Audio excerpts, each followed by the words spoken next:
Donnie and Dowling. The team is supported by ableauctions.ca. Closing your business? We can help.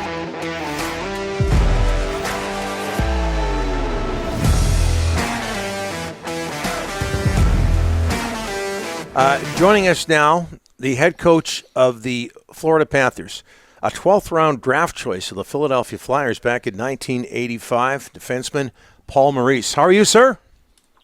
That's my best stat. I love that. Yeah. I'm fine. How are you guys doing? When they had 12 rounds way back then, I actually did some research for this interview, Paul. You were a teammate of Pete DeBoer's in Windsor in junior. Have I got that right? Well, we played our major junior together. I hired him as an assistant coach when I became my first head coaching job for Jim Rutherford in Detroit. And then we were best men in each other's wedding parties. And, yeah, we've been pretty good friends ever since. Was it obvious when you were teammates that you were both going to go the coaching route?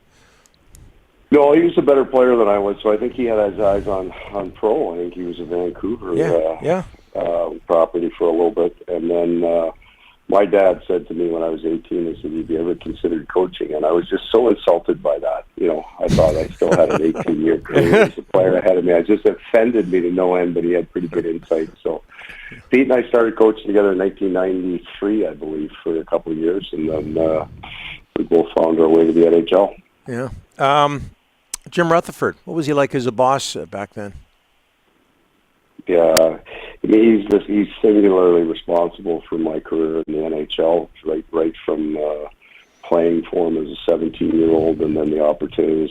He was just a perfect mentor for a young coach. He understands the game at such a high level.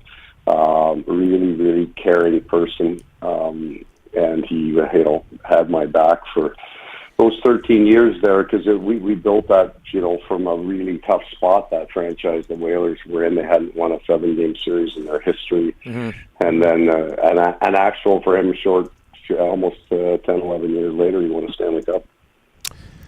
Paul, recently, you leave the Jets in December, mid-season. 6 months later, you accept the Panthers job. What did those 6 months do for you?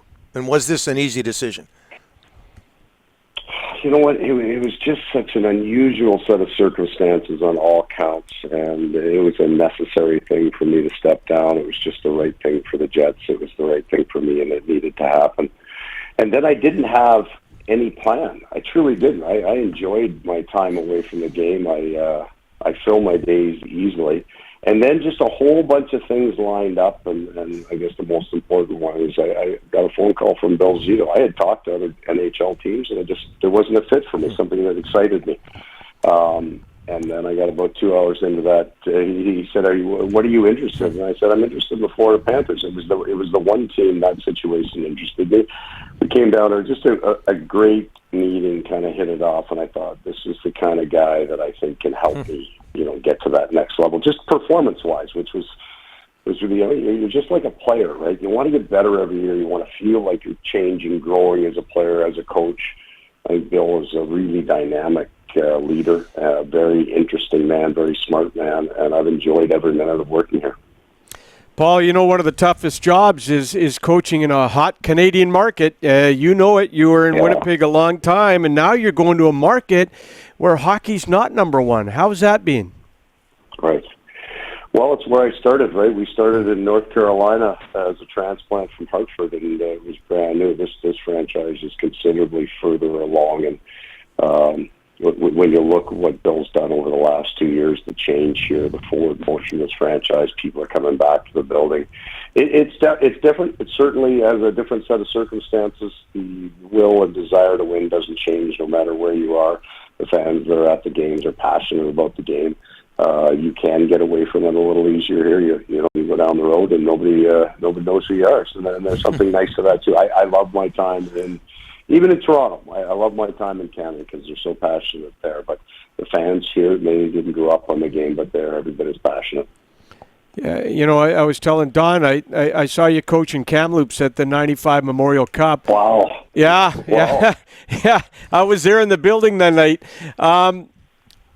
Those few weeks and months that you were out and not coaching, how tough was that? No, it wasn't tough. It was good because it was the right thing. Right. It was. I had gotten with. I love my job. Always have. Even in some tough situations, the vast majority of the teams that I've coached over my career are scratching and clawing to make the playoffs, and it's a grind every day. I still loved it. And then I got to the point I didn't. And when it was COVID or whatever, I didn't think my job performance was very good at all. I was suffering, and that was really starting to affect me. I stopped loving it. And I remember a line from, Colin Campbell once said, "It's time for coaches change when you stop loving the game." And that's what happens to coaches. It's also true, fellas. Like to run a long time in Canada, that's a rarity. Yep. You've either got to be like Pat Quinn was to run that long in Toronto, but pre-cap, post-cap now, you've got a window. And there's good coaches up there. I probably broke through my window for a couple of years. I knew it. The pressure's there, but it's more for the organization. They need forward motion, right? You're either building like Ottawa is, or you're a contender like Toronto, Edmonton. I still think Winnipeg is for sure. We got that franchise. They'd never won a playoff game before, so we won a couple of rounds, went to the Western Conference Finals. That's as far as they needed somebody else to push with a different voice, and they got a real good coach there. They've got a really, really good team there. They're a better team than people think. And they just need that forward motion again, and they'll catch fire and be great. Panthers. I know you weren't there last year, Paul, and I know the characters, or some of them, have changed. But what do you think this team learned last year? They win the President's Trophy. They win a playoff series for the first time in a long time. Then they get swept by Tampa Bay. What did this group learn from that?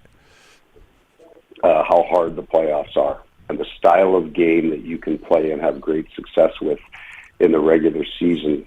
It changes, right? The rush game disappears, the grind game comes into it, and that's what all of those teams went through. Look at all the years. So the two teams they played, the Washington Capitals, Tampa Bay Lightning, Stanley Cup champions over the last few years, all of them went through it. I mean, for years, Washington was a very skilled, very dynamic team that played a game that they couldn't win with in the playoffs, and then they learned to. And the same is true of Tampa Bay. I mean, they went to the final, missed the playoffs the next year, and they played a game you couldn't break through. You've got to get into that grind. Tampa's, they didn't win the Stanley Cup. They're a phenomenal team, and they're in our division, and that's the standard. You get to the final 3 straight years, you are the standard bearer. He's a polarizing figure here in Vancouver for several reasons, Paul. But how is Matthew Tkachuk fitting in with the Panthers? Yeah, incredibly well, and I would say the same thing, right? There's when you're coaching against that, you don't like it very much, and he is. He's too skilled a player to call him an agitator, right? He's a hard forward to play against. He plays in the heavy areas. He's got an incredible set of hands. So that's how I knew him.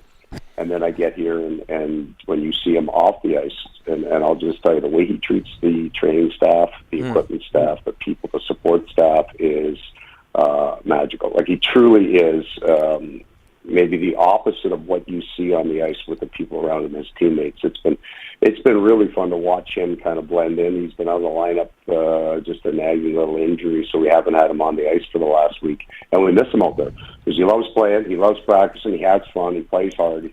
But I've really enjoyed getting to know him as a man. Paul, last one. You got a kid there, former Vancouver Giant, Justin Sourdiff. I know he was a little banged up last week. Tell us a little bit about his camp. Yeah, so he's still here, and he did get a little banged up, but he had a really good rookie camp. He's dynamic. He can make plays, and he's smart. We feel, with the style of hockey that we play, that he's going to play for us, and he's going to be a real good player for us. So probably a lot for him to stay here at the start of the year. We're going to get him down and play him a whole lot and get him a lot of minutes, but he's had a very, very good camp. Okay. One more, Paul. Alexander Barkov. We don't know a ton about him here. We don't see a lot of him. But what makes him such an effective hockey player? TSN just put out their top 50 NHL players. He was in the top 10. What makes him so effective? Yeah, so Bill Zito said to me, "You don't know how good this guy is." And my first thought is, I got a pretty good idea how good he is, Bill. And then you get out on the ice with this guy. He is the closest thing I think I've ever coached to Barkov is Matt Sundin. He's a huge man in incredible shape. He is our hardest working player in practice and in the gym. He's a very quiet man, really strong relationships with his players. He is gifted in every single area of the game. So there are players, so you just look at the idea one-on-one. Clearly the best one-on-one player with speed is McDavid. There are guys that can toe drag you. There are guys that can power forward to the net, and he can do all three. And he's just starting to come into his own. He's just starting to get to that point as this franchise around him, the players that he plays with get better, get a little bit more experience. He's such a conscientious guy that he wants to be a good defensive player too. And they've had some lean years where he had spent a lot of time at his own end working on his D-zone coverage.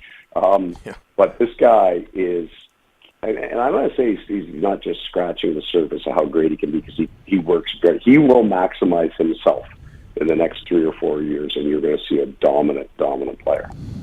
Paul, thanks for this. And by the way, I wasn't trying to make fun of you for being a 12th round draft choice. I would kill for that. Yeah. Can you believe that? 252. Yeah.